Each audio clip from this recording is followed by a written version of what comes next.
Hello, I'm Sarah Jones and I'm Deputy Dean in the Faculty of Computing, Engineering and Media at the Montfort University. It gives me great pleasure to introduce and chair this inaugural lecture from Professor Shushma Patel, the Pro-Vice Chancellor Dean in this faculty. This lecture is part of the DMU Festival of Teaching, a week of insights and experiences about change and challenge, something we have become very familiar with in the past year. And with that expectation of familiarity, as with many virtual events, you'll find a column on the side where you can add your questions for Professor Patel. In a moment, I will hand over for the lecture to begin, and I'll come back towards the end for you to be able to ask your questions towards the end of this talk. Professor Shushma Patel joined DMU in November 2020. It's quite a role to take on as PVC Dean, especially during a pandemic. But adapting to challenges is certainly familiar territory for my boss. Shushma has led many university-wide initiatives in research and enterprise and learning and teaching in a journey that has taken her from microbiology to computing.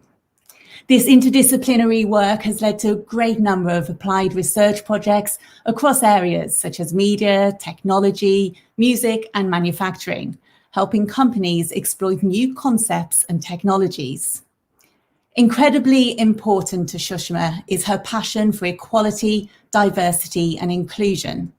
As a faculty and a university, we work really hard to promote this, especially women in STEM.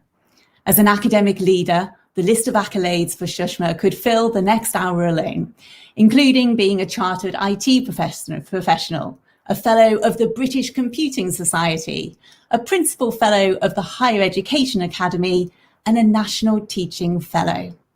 It then gives me great pleasure to be able to welcome Professor Shushma Patel to talk about her personal journey from microbiology to computing and everything in between. Shushma. Well, thank you very much, Sarah. What an introduction. Well, my talk today, as Sarah has said, is going to focus on my journey, how I transitioned from microbiology to computing. I'm going to start off with a little bit about my early life. My parents came to the UK from Kenya when I was very young, and I'm the eldest of the siblings, the only girl, and I have two brothers. My father always thought that education was really important, although he didn't have the opportunity to study further. We were lucky. My parents were very open-minded about the career paths that we could choose, so there was no pressure on any of us to follow a particular route.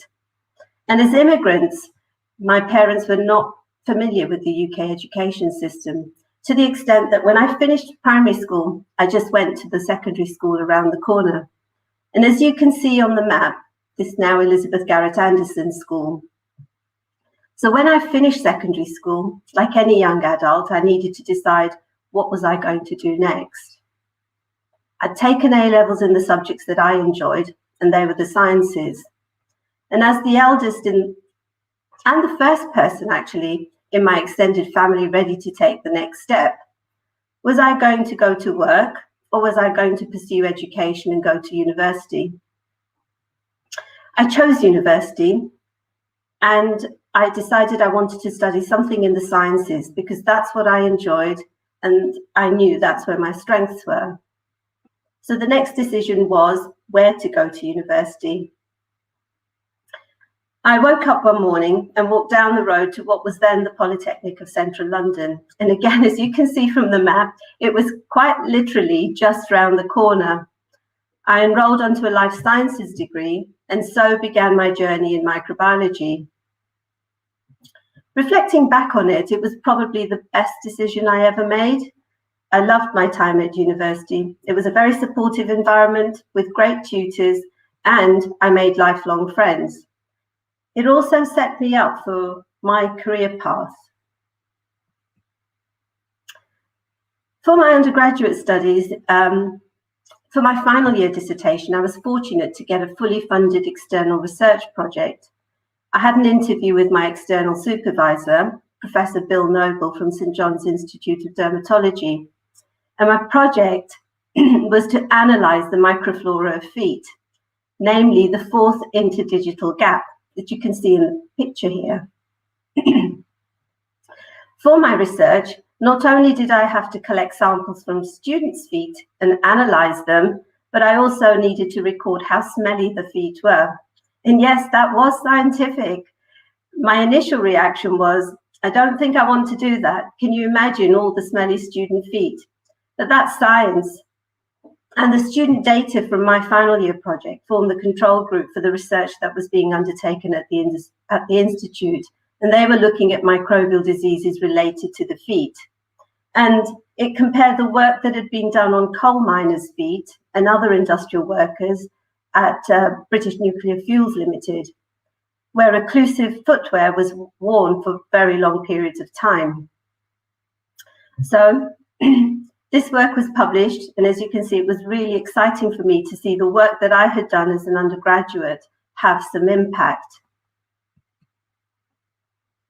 Because of the experience and insight I had into microbiology for my final year project, I knew it was an area I wanted to pursue. So I've graduated. What next? I'd secured a place to do a master's in medical microbiology at UCL. And out of the blue, I got a phone call from my supervisor, Bill. He congratulated me on graduating, but he also offered me a job as a research assistant with the possibility of doing a PhD part-time. Well, I considered the offer, but really it was literally for a few minutes, and said yes. And I remember him saying to me, think about it, Shushma, it's a big step. What was there to think about? I decided I had nothing to lose, because not only was I going to be paid to do a job in a field that I was interested in, but also had the opportunity to do a PhD part-time. It was really a win-win situation. I worked full-time on lots of research projects, and they were funded by pharmaceutical companies and other research bodies. And during my time as a research assistant, I did the work on many of the clinical trials that we had funding for. I worked on some very interesting projects that advanced the understanding of skin diseases and their treatments, including MRSA, the superbug, skin-related problems in patients with AIDS, HIV, acne, eczema, and others. And some of the key research outcomes were published. I worked full-time, but as I said, I was also registered to do a PhD part-time. And my PhD research was really focused on skin diseases related to lipophilic organisms. The bacteria associated with acne is lipophilic, Propionibacterium acnes. And this bacteria is part of the normal skin flora, but it only causes acne in some people. And some of my major work was narrowing down the triglycerides and fatty acids that could potentially be the food source for that organism.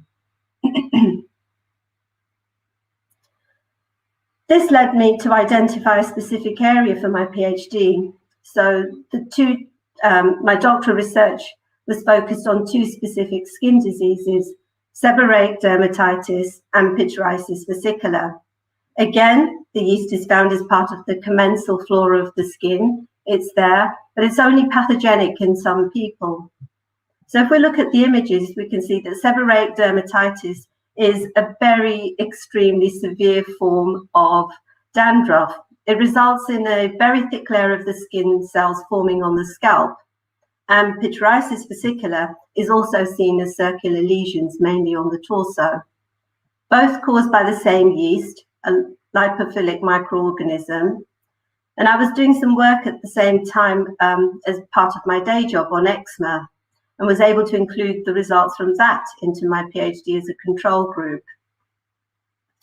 The main findings for my research was that I was able to categorize the diseases into three groups based on the skin surface lipid profiles. The first was acne, the second, eczema, although not a disease caused by lipophilic organisms, it was my control group, and the third was pityriasis versicolor and seborrheic dermatitis together. I was able to demonstrate that although the pathogenicity of the diseases was not completely understood, the changes in the sebum, the skin surface lipids, especially the fatty acids, correlated with the severity of the diseases. Alongside doing the research, I had my first introduction into teaching at the Institute, where I delivered some CPD and specialist short courses to mature learners. And on reflection, that experience highlighted the importance of understanding different learner needs, especially mature learner needs, because they were experts in their own areas of specialism, but they considered learning as knowledge sharing, a very different concept. And whilst I was working, I also got married. I'd finished my PhD and was expecting my first child. At that stage, I decided to go on maternity leave and also take a career break. But after about a year, I started to think about going back to work. Whilst I was doing my write-up for my PhD, I used to use the computing facilities at London South Bank University. They were much better than what we had at the hospital, way superior. And the head of school at that time, Professor Terry Bayliss, asked me if I wanted to help them out for 4 weeks analysing some student data, because he knew I was thinking about going back to work. This really was a pivotal moment in my career. It was one which I wasn't expecting, but I only realised how important it is much later. So that began my career transition. And it told me that you can study one thing, but it also means that you can end up doing something very different. So making those decisions as an 18-year-old or a 21-year-old can be really very specific and constraining, but it can also open up a diverse range of options. Without knowing it, this began my career in computing. And the big connector between microbiology and computing is data. And we talk about data and big data now, but really in medicine, there's always been big data.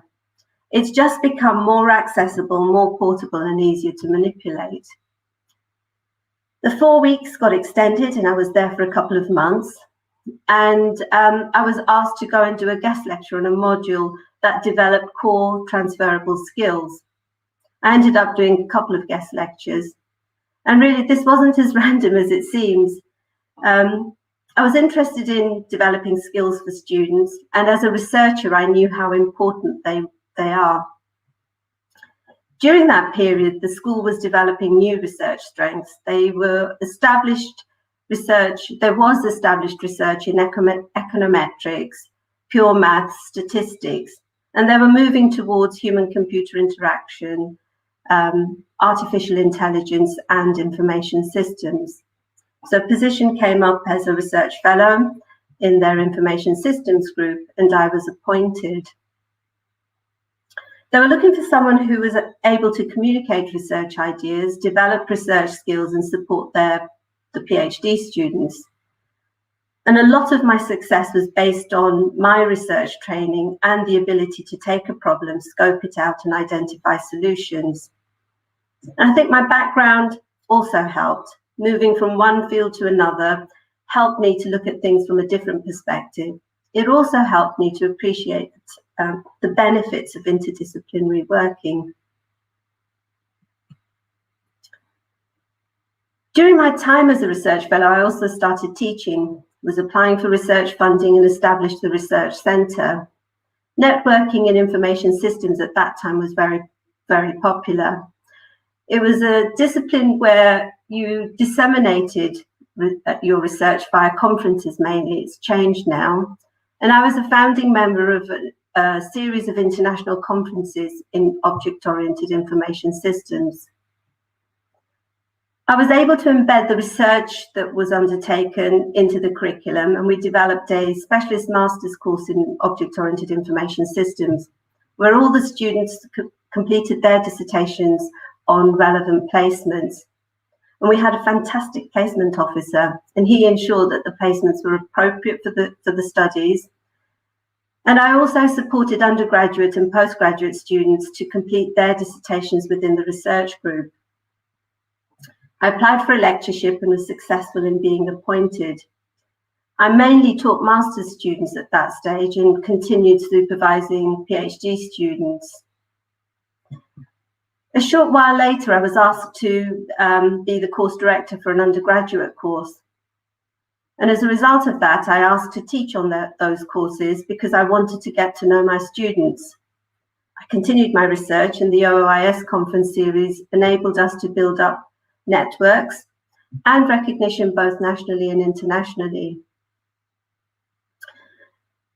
After that, I also co-founded a international conference series in cognitive computing and cognitive informatics. And this is still running. We're on the 18th year of that conference series. So in addition to research and teaching, I've actively been engaged in knowledge exchange and valorisation. The underpinning research for 2 of the impact case studies that were submitted to the last ref in the unit of assessment where I was submitted were based on the work and the projects that I did. The examples I've given here are Faber Music and in North Macedonia. Faber Music was, they were losing a lot of revenue due to illegal download of music, and that's sheet music. And considering how small the population who can read music is, that was still a substantial amount of money. And publishing was a very, very traditional business. And what the project enabled Faber to do was migrate from their traditional business models to e-commerce. And one important outcome was that it also helped them to manage their territorial copyright and ensure that the royalties were paid to the relevant individuals. They hadn't been able to do that. And a lot of the piracy was because of the territorial copyrights. As a result of the work done in information systems, I was also fortunate to work with universities in North Macedonia for almost 20 years.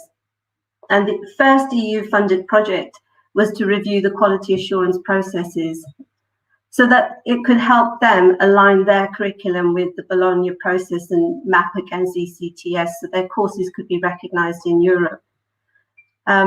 We also reviewed their computing curriculum to focus on applied computing, which was a move away from their very traditional curriculum, which was very focused on maths as well.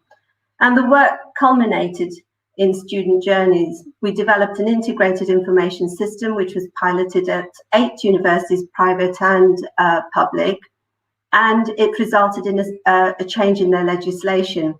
And the change was to recognise electronic documents as legal documents. So it was a move away from what were very traditional bureaucratic processes into much better automated processes. So as you can see, both research and teaching have been really important to me. I still continue with my research. My research in information systems has evolved and continued over time, and it's evolved because the subject area has evolved and progressed as well. I was particularly interested in decision support systems, especially when I started at London South Bank University. There was a lot of work being done in medical decision support systems, and of course, because of my background, it was of interest to me. This supported research-informed teaching for me, where I developed a core module that focused on decision support systems and was taught to the undergraduate business information technology courses. And what this slide shows are some of my recent publications as I've continued with research throughout my career. The first paper is the application of my research in decision support systems to collaborative logistics. And the second is some work my PhD student is doing that looks at creativity in engineering and focuses on sustainability. And there have been some fantastic new models that have been developed as a result of this work. But of course, my interdisciplinary research in cognitive informatics, an area which I'm really interested in, has enabled me to work with researchers internationally.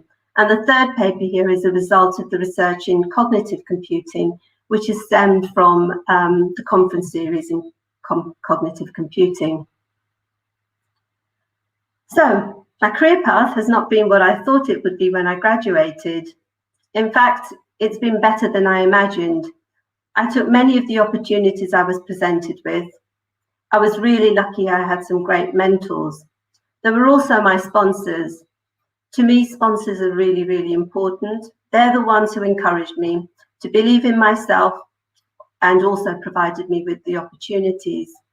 And there have been several mentors and sponsors, but the two that I'm going to mention today in relation to my journey include Bill, my final year undergraduate project supervisor, who also became my line manager and my PhD supervisor at St John's Institute of Dermatology, and Terry, the head of school at London South Bank University, who unexpectedly gave me the opportunity to move into computing. Both retired many years ago, and Terry still remains a close friend of mine.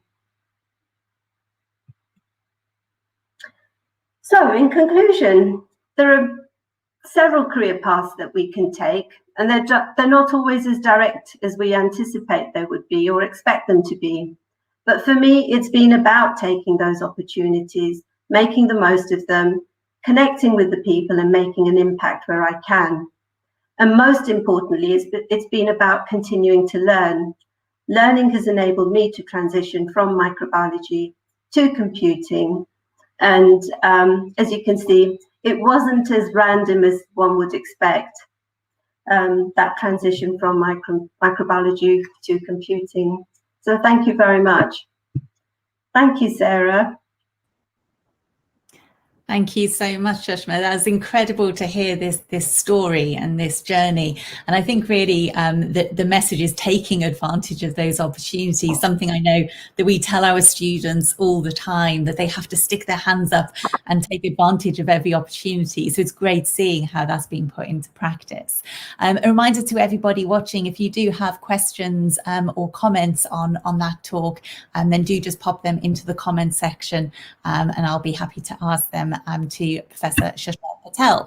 I think first, Shushma, I have a question, and what really strikes me and what's really interesting to see is that commitment to interdisciplinary work. How important do you think that is now as a tool for today's graduates? Thanks, Sarah. I think it's really important. If we look at the world that we exist in, and if we look at the work that's being undertaken everywhere,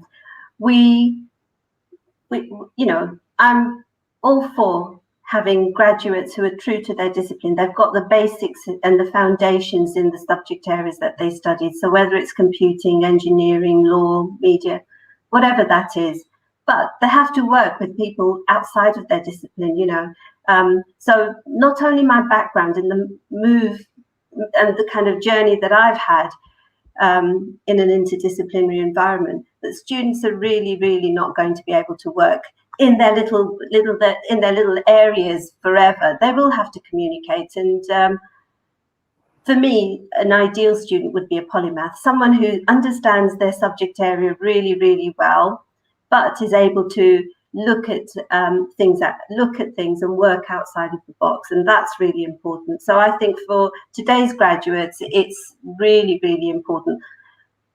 Everything is changing. I mean, look at technology now. If I go back to computing, it's pervasive, and it means that it's in everybody's life. When you read out the kind of biography of me, and you talked about media, manufacturing, etc. Not areas that I know much about, but applying your knowledge to different areas is really, really important, and it helps the students. It will help our graduates, but it will also help make those changes. Thank you for that. We got a comment from Spark Dialogue, who said it is a very, very powerful journey, which I think would be definitely echoed by so many people. I think in the past year, it's been interesting, and obviously you made that transition to DMU within the past year, so you had to really adapt to a very different environment as well. But in the past year especially, we've really had to learn a lot and demonstrate a lot about agility and about responsiveness and that adaptability. Do you think your experiences with making those transitions into different areas and that interdisciplinarity, do you think that has really helped you in the past year, or is it something that you've just continued to be able to demonstrate? I think it definitely has helped me. I think one of the things that I've been able to learn is to be adaptable, really. If I go back to how computing transitioned as in my previous organization, as we were restructured and changed, etc., and that was brilliant because it made me more resilient. It did make me more adaptable, but it also opened up lots of different opportunities. So definitely, I think that adaptability, that resilience is really important, and all my experiences have enabled me to do that. But if we look at the last year, hasn't that happened for everyone? It's been challenging, but there have been positives, to enable people to become more digitally literate. It's amazing, you wouldn't have expected that to happen as quickly as it has happened. I remember a couple of years ago, we were talking about transitioning to more hybrid forms of learning. And my response at that stage was, oh yeah, we need a lot of investment and we need a few more years to get it right, etc. We've got it, quite well down, we've managed to get it sorted out quite well, and pivoted very, very quickly, literally overnight. So I think that the pandemic has enabled everyone to become more resilient and more adaptable. Takes a pandemic for us to all be able to live and experience that. I hope not. It is really interesting though, isn't it? Because I think in the higher education sector, we did have to transition and adapt a new form of learning, and something that so many of us have spoken about for such a long period of time, wanting to open education for so many people and help them engage with different digital platforms. How do you think that next transition then is going to be? Where does it go from here? Will we pivot further into new, more blended forms of learning? What do you see happening? I think we have to. I think what we've been able to demonstrate is that the traditional form of education that we were so used to prior to this we cannot continue. We need to take the best lessons that we've learned from the current situation and move forward. And as we change and the younger generation changes, they are more digitally savvy. I still say to my children, can you sort this out for me? And you can imagine that they're more adapt to the change and the technology and to different ways of learning. So I think we will progress. Maybe we will kind of, not progress as quickly as we have, but there is that opportunity. But there's so much happening in higher education and how we deliver our curriculum, and we've learned a lot from this. So yeah, we will make leaps forward. We've got a great question coming in, which I think you'll find very interesting, from Johnny Boy 101. He says it was great to hear about your experiences, so thank you for that. As a woman, did you encounter any barriers in STEM? And moving forward, what advice would you offer women wanting to enter this field? I would say to any woman wanting to enter this field, go for it. If we don't enter into the careers which are male dominated, then there won't be any change. I've got two daughters in very male dominated areas of study or work, and I think it's really important. So yes, I did face challenges and barriers. In my previous institution, I was the only female professor in computing for a very, very long time. And so I've had some experiences where there have been barriers, but I didn't let them stop me. I think we need to break down those barriers, and we need to show. So I'm very pro STEM, as you've already said, and I always think that encourage women to enter any field. There's nothing we cannot do. There's a follow-up question around, what's your vision, or do you have a vision to encourage more women into STEM, and a view on how this best could be achieved, which I know we try and battle all the time. We have lots of conversations about. So here's your opportunity. How to encourage more women to be able to, have that representation and to become visible. One of the things that I'll talk to you, Sarah, about is having this wall of diversity. And it's not just about diversity in terms of gender, but it's all diversity, and encourage that, there are people like me in those careers, and that's really important. So we go back to mentors and sponsors, but there's also role models as well. I think role models are really important. So yes, we need to be visible, and we need to encourage more women into STEM, and we need to be out there talking to others about STEM and as women in STEM. So I'm very pro kind of outreach activities and doing those types of things. Thank you. And Kamla, I think under Celebrate Our Similarities, has been watching and says, as an immigrant from Kenya myself, and first in the extended family to study to a degree level, it's very inspiring to hear. So I'm sure you'll be pleased to hear that feedback as well. Good to hear. Thank you. And do remember, you can ask questions, just pop them into the comments.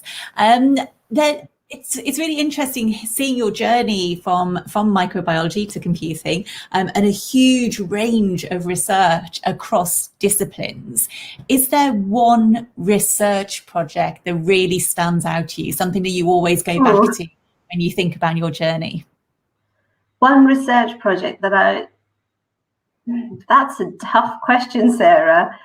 I think they've all been really good for lots of different reasons. I mean, if I go back to the stuff that I did at the in microbiology and biochemistry, there were, fantastic things there. But let me go back to the work that I've done in Macedonia. So that was, a lot of it was knowledge transfer, but it started off as a result of the research we'd done in information systems. And I think that's really pivotal, because it was sustained over a long period of time, but it was about student journeys. And that to me is really important. I think for me, that stands out. That stands out because it was over a really long period of time. And one funded project resulted in another funded project over a number of years. And the impact was so significant. If I recall kind of, moving away from paper-based systems to electronic documents, significant impact.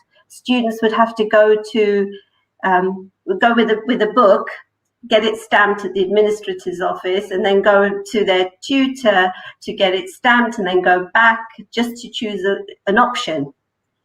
It was, we wouldn't expect that of any student. So that I felt was really significant, and I think it had a huge impact. Thank you. We've got a question now from Katie Normington, who is our new Vice Chancellor at Montfort University, who also hasn't been with us for very long. So thank you, Katie, for watching. And the question then is around being a Principal Fellow of the HEA, the Higher Education Academy, and how did you achieve that? You might want to tie in as well your National Teaching Fellowship, because I think that's great that you've got your NTF too. So maybe you could tie in those two things. Well, thanks, Katie, and thank you, Sarah. I think it's about students, students at the centre of everything. And the Principal Fellowship and the NTF was all about my sustained contribution to the student journey. Like I said, I started off my first introduction to teaching, and I was so scared, because these were clinicians and medics, coming into do specialist courses. And so my first entry into teaching was to deliver CPD type courses.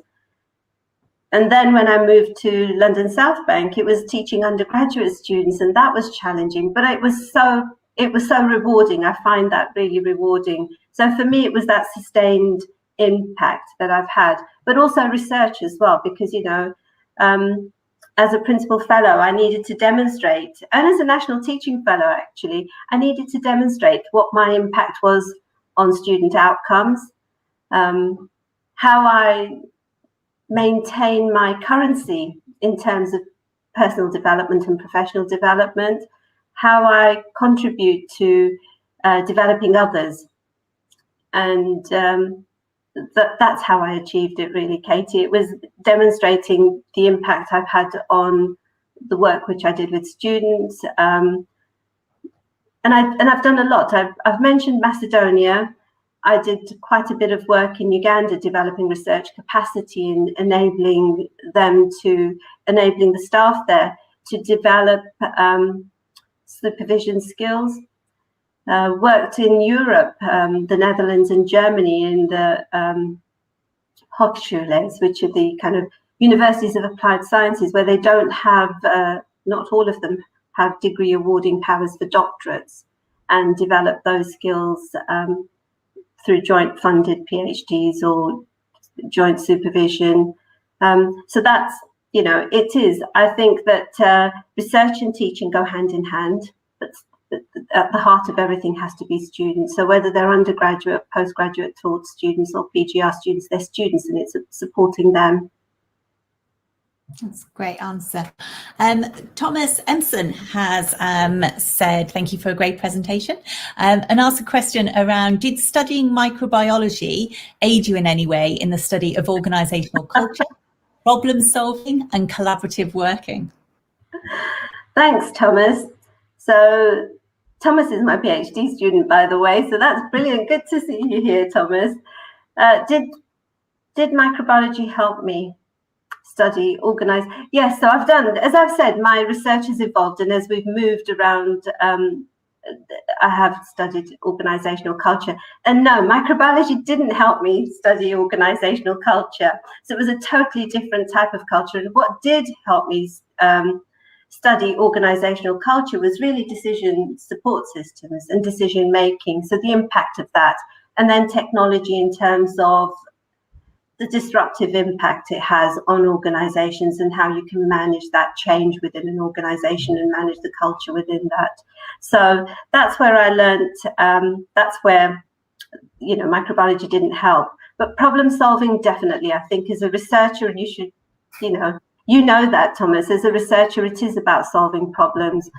And collaborative working, it wasn't microbiology, it was just it's just my approach, I think. I enjoy working collaboratively. I take a very clear approach. So I hope that answers your question, Thomas.